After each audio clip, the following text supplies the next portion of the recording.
کہ 21 رمضان کے دن، یعنی رمضان کی 21 تاریخ، اس تاریخ میں ہم پورے ملک میں جیل بھرو آندولن شروع کرنے جا رہے ہیں۔ یہ پورے ملک میں ہوگا، کیونکہ مسلمان سب کچھ برداشت کر سکتا ہے، اپنے نبی کی عظمت، اپنے نبی کی عزت پر حملہ برداشت نہیں کر سکتا۔ اور ہم اس کو بار بار کہتے ہیں کہ بتلا دو گستاخ نبی کو غیرت مسلم زندہ ہے، ان پر مر مٹنے کا جذبہ کل بھی تھا اور آج بھی ہے۔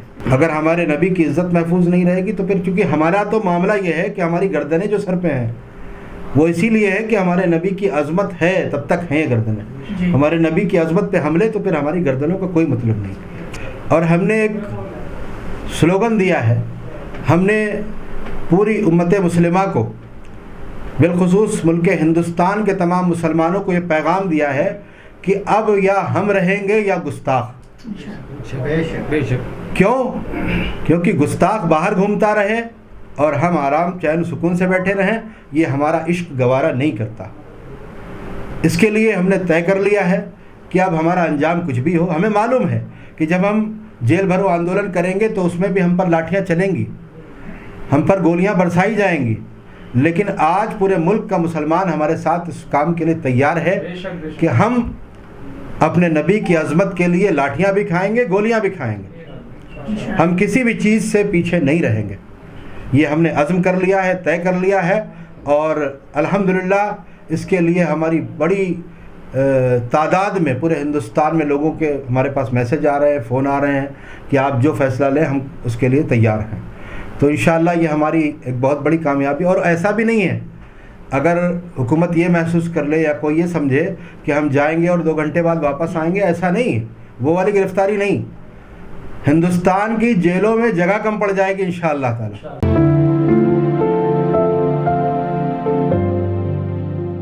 پریس کانفرنس کرنے کا مقصد یہ ہے کہ ملک ہندوستان میں جس طرح سے 2015 سے، یعنی کہ بی جے پی گورنمنٹ کے اقتدار میں آنے کے بعد گستاخیوں کا دور شروع ہوا ہے پیغمبر اسلام صلی اللہ علیہ وسلم کے تعلق سے، یہ ہمارے آج کی پریس کانفرنس اسی مقصد کے تحت ہے۔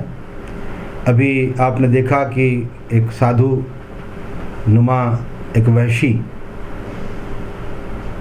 جسے یتی نرسنگھانند کہتے ہیں، اسے سادھو تو کہنا بھی نہیں چاہیے، وہ ایک وحشی ہے، اس نے پیغمبر اسلام صلی اللہ علیہ وسلم کی شان میں کتنی شدید گستاخیاں کی، اور وہ بھی کہاں کی؟ پریس کلب آف انڈیا جیسی جگہ پر۔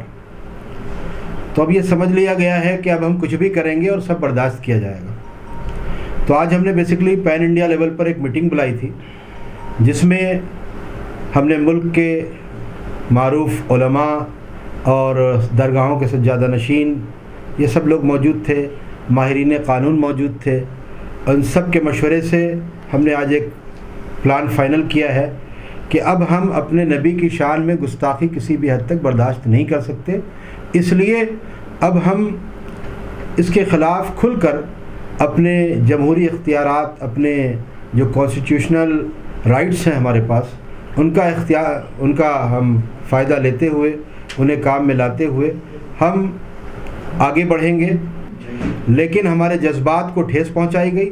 پولیس کا معاملہ یہ ہے کہ چھوٹا سا کوئی معاملہ مسلمان کا ہوتا ہے تو اس پر فوراً FIR اور سب کچھ ہو جاتی ہے، لیکن اتنے بڑے معاملات ہو رہے ہیں اس کو پولیس دیکھ رہی ہے، سمجھ رہی ہے، اس میں سوچی سمجھی پوری سازش ہے، پوری پلاننگ ہے، اور باقاعدہ یہ سب کیا جا رہا ہے، اور یہ سب کر کے پورے ملک کو ایک آگ میں جھونکنے کی پلاننگ کی جا رہی ہے۔ ہم ایسا نہیں ہونے دیں گے۔ ہم ملک میں امن و امان چاہتے ہیں، اور امن و امان تبھی رہے گا جب ہمارے نبی کی عزت محفوظ رہے گی۔ سر، یہ جو ایسے بیان آ رہے ہیں ان لوگوں کے دوارا، ان کا پرپز کیا ہے؟ کیا کرنا چاہتے ہیں یہ بیسیکلی چاہ یہ رہے ہیں کہ اس طرح کے بیان دے کر کے ہم ووٹ پولرائز کریں، ووٹ پولرائز کریں اور ہندو مسلم کا بٹوارا کریں۔ حالانکہ جو سمجھدار لوگ ہیں وہ اس بات کو سمجھ بھی رہے ہیں، ایسا نہیں کہ سب ان کے بہکاوے میں ہیں، لیکن ہمارا اس کا مطلب یہ نہیں کہ وہ اس کا کیا فائدہ اٹھائیں گے، کیا ان کو نقصان ملے گا، ہمیں اس کا کوئی مطلب نہیں۔ ہمارا بس 1 پوائنٹ پروگرام ہے کہ ہم سب کچھ برداشت کر سکتے ہیں، اپنے نبی کی عزت و عظمت پر حملے، ان کی تعلق سے ایک بھی گستاخی برداشت نہیں کر سکتے۔ اور میں چونکہ ایک خانقاہ سے تعلق رکھتا ہوں، لکھنؤ ضلع کی ایک 500 سال پرانی خانقاہ ہے، درگاہ ہے حضرت بندگی میاں رحمۃ اللہ علیہ، اس درگاہ سے تعلق رکھتا ہوں، اور ہمارے آبا و اجداد، ہمارے جو فور فادرس رہے، انہیں ہمیں یہی دیا ہے کہ امن قائم کرنا. لیکن امن قائم کرنے کے لیے یہ جب حرکتیں ہوں گی تو امن کہاں قائم رہے گا؟ امن قائم کرنے کے لیے ضروری یہ ہے کہ ایسے شرپسندوں کو سلاخوں کے پیچھے ڈالا جائے. اور اس کے لیے چونکہ ہم اپنے نبی کی عظمت کی بات کر رہے ہیں، اس کے لیے مقدمے ہوں، کچھ بھی ہو، ہمیں کوئی پرواہ نہیں ہے. ہم کووڈ کا کوئی ہمیں خیال نہیں کرنا ہے. ہم تمام چیزوں کو توڑ کر، ہمارے نبی کی عظمت نہیں تو پھر ہمارے اوپر مقدمے 1 نہیں 100 ہو جائے، کوئی فرق نہیں پڑتا. ہم کیا کریں گے جی کر کے؟ ہم کیا کریں گے باہر بیٹھ کر کے؟ یہ RSS کا پورا ایک پلان گیم ہے. یہ ناگپور سے پورا گیم پلانڈ ہوتا ہے کہ فلاں کو یہ کرنا ہے، اس کو یہ کرنا ہے، اس کو ان کو باقاعدہ فنڈنگ کی جاتی ہے بہت سے اس پر. اور 2015 سے یہ گیم پراپر چل رہا ہے. یہ ٹیسٹنگ کی جا رہی ہے کہ مسلمان کے، لیکن مسلمان صبر کرتا رہا، چلو اب نپٹ جائے گا. حالانکہ مسلمان کی بہت بڑی غلطی تھی. اگر پہلے ہی دن سے 2015 میں ہی اگر کھڑے ہو جاتے تو آج یہ حالات پیدا نہیں ہوتے. 5 سالوں میں جتنی گستاخیاں کرائی گئی ہیں 100 سالوں میں اتنا ریکارڈ نہیں ملتا. ہمارا، میں نے آپ سے کیا کہا، وہ چاہتے ہیں کہ ایکشن کا ری ایکشن ہو تو ہمیں ووٹ پولرائز کرنے کو ملے گا. میں کہتا ہوں پوری سطح سے پورے ملک میں ہر صوبے میں BJP آ جائے، ہمیں اس سے کوئی فرق نہیں پڑتا. بلکہ میں تو یہ کہتا ہوں کہ جب سے BJP آئی ہے مسلمانوں کو فائدہ ہوا ہے. اگر ذاتی طور پر دیکھیں تو مسلمانوں کو فائدہ یہ ہوا ہے کہ مسلمان جاگا ہے، ایکجٹ ہوا ہے، سمجھ رہا ہے کہ حالات کیا ہیں. آج ضرورت اس بات کی ہے کہ ہم اپنے نبی کی عظمت کے لیے مر مٹنے کا جذبہ رکھیں کہ اس کو کیا فائدہ ہو رہا ہے، کیا نقصان ہو رہا ہے، ہمیں اس سے کوئی لینا دینا. مطلب اتنی FIR ہو جا رہی ہیں، اتنی کمپلینٹس ہو جا رہی ہیں اور اس کو کوئی فرق نہیں پڑ رہا ہے. وہ کھلا بالکل گھوم رہا ہے، اس کو جو ہے حکومت پروٹیکشن دیتی ہے. آپ نیشنل میڈیا جو گودی میڈیا ہے، آپ دیکھیے اس نے کیسے ساری چیزوں کو دبا رکھا ہے. اس نے کہیں پر بھی ان چیزوں کو وہ سامنے نہیں لا رہے. NRC کا جو آندولن تھا وہ ان آرگنائز تھا، اور وہ اپنے ذاتی مقصد کے لیے بھی تھا. کہیں نہ کہیں لوگ مطلب آرگنائزڈ نہیں تھے. آج ہم جس مشن کو لے کے اٹھے ہیں، یہ مشن ہمارے دلوں کی دھڑکن ہے، یہ مشن ہمارے ایمان کا حصہ ہے. ہم اپنے نبی کی عزت کے لیے اٹھے ہیں، ہم اپنے وجود کے لیے نہیں اٹھے ہیں. NRC ہمارے وجود کی لڑائی تھی، وجود کے لیے ہم کھڑے ہوئے تھے. یہاں پر ہم اس مشن کو لے کے اٹھے ہیں کہ پورے ہندوستان میں ہم گرفتاری دیں گے، جیلوں کو بھر دیں گے، کہیں جگہ نہیں ملے گی انشاءاللہ تبارک و تعالیٰ. سر آپ کے سنگٹھن نے ابھی تک کوئی قانونی راستہ اپنایا تھا؟ ہاں، ہم نے 8 مارچ 2021 کو میرا روڈ میں ہماری تحریک کے جو قاری آصف صاحب ہیں، نیشنل پریزیڈنٹ ہے ڈپارٹمنٹ آف سوشل ویلفیئر، انہوں نے خود جا کے وہاں پر کمپلینٹ درج کرائی تھی اور وہ FIR میں کنورٹ ہوئی، باقاعدہ FIR ہو گئی. وہاں پر فالو بھی کیا گیا، لیکن کوئی سننے والا نہیں. جنگل راج چل رہا ہے، جو ہم چاہیں گے وہ ہوگا، بس یہ چل رہا ہے. تو ایسا ہونے نہیں دیں گے. ابھی ہم نے اعلان کیا ہے اور بہت سے سنگٹھن کے لوگ بھی ہمارے ساتھ شامل ہیں انٹرنلی، جو بھی انشاءاللہ فرنٹ پہ آئیں گے، سامنے آئیں گے. بہت سی چیزیں ہیں اور کریں گے. ہم بہت سی چیزیں ہم ڈسکلوز نہیں کر سکتے، ہماری پلاننگ کا کچھ حصہ ہوتا ہے، ہم کام کرتے ہیں. تو چونکہ ہمیں یہ کامیاب پروگرام کرنا ہے اور ہم اس وقت تک واپس نہیں ہوں گے جب تک ان سب پر ہمارے پاس پوری ایک لسٹ ہے. ہمارے پاس ہم یتی نرسنگھا نند کے لیے پروگرام نہیں کر رہے ہیں. ہندوستان میں ابھی تک ان چند سالوں میں جن لوگوں نے کیا ہے گستاخیاں، ان سب کو ہم ٹارگٹ کریں گے، ان سب کو سلاخوں کے پیچھے ہونا چاہیے. ہمیں ایک ایسا قانون چاہیے کہ جس کے تحت ہمارے نبی کی گستاخی کو ایسا جرم قرار دیا جائے کہ کم سے کم اس کو 10-20 سال کی سزا ملے تاکہ کوئی ہمت نہ کر سکے. ہم ان لوگوں کی بھی مذمت کرتے ہیں جو لوگ دوسرے مذاہب کے کسی دھرم گرو یا اس کو وہ کہتے ہیں بلا وجہ. تو ہم قطعی جو ہے اس کے قائل نہیں ہیں، اور اسلام اس کی قطعی اجازت نہیں دیتا کہ کسی مذہب کے پیشوا کو گالی دو، اس کو برا بھلا کہو. اس کی اجازت ہمیں نہیں ہے. میں اپنے ملک کے جو ہندو بھائی ہیں ان کو بھی میں یہ کہنا چاہتا ہوں، ان سے ریکویسٹ کرنا چاہتا ہوں کہ اس مہم میں وہ ہمارے ساتھ آئیں. کیونکہ اگر حالات خراب ہوئے، ہم نے تو سر پہ کفن باندھ لیا ہے، اب ہم واپس تبھی ہوں گے جس دن ہم شروع کر دیں گے 21 رمضان کو. 21 رمضان کے دن سے ہم شروع کریں گے تو ہم واپس تبھی آئیں گے جب ہمیں ہمارا رزلٹ مل جائے گا. اور پھر خطرے میں کیوں ہوں گے؟ اتنی بڑی تعداد ہندوؤں کی ہے، مسلمان کتنے % ہے، کیسے خطرے میں ہوں گے؟ ہمارے نبی کی شان میں کسی نے ایک گستاخی کی ہے تو اسلامی قانون تو یہ ہے جو امانت اللہ خان نے کہا، بالکل ایگزیکٹ بات کہی ہے، اسلامی قانون جہاں پر ہوگا وہاں گردن ہی ماری جائے گی۔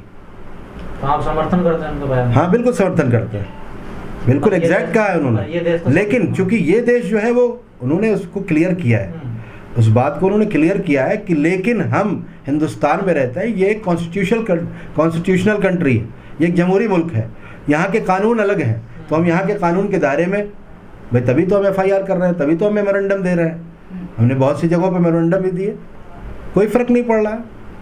تو آپ کورٹ کا راستہ اپنائیے نا۔ کورٹ کا راستہ بھی دیکھ رہے ہیں، کورٹ میں کس طرح سے کیا کام ہو رہے ہیں وہ بھی سب سامنے دکھ رہا ہے، سر کورٹ کے ججز پریشر میں ہیں، ساری چیزیں دکھ رہی ہیں سامنے۔ امانت اللہ خان پہ جو کارروائی کی مانگ ہو رہی ہے اور کارروائی ہونے والی ہے تو اس پہ کیا کہیں گے آپ؟ کس پر؟ امانت اللہ خان۔ امانت اللہ خان پہ کارروائی غلط ہو رہی ہے۔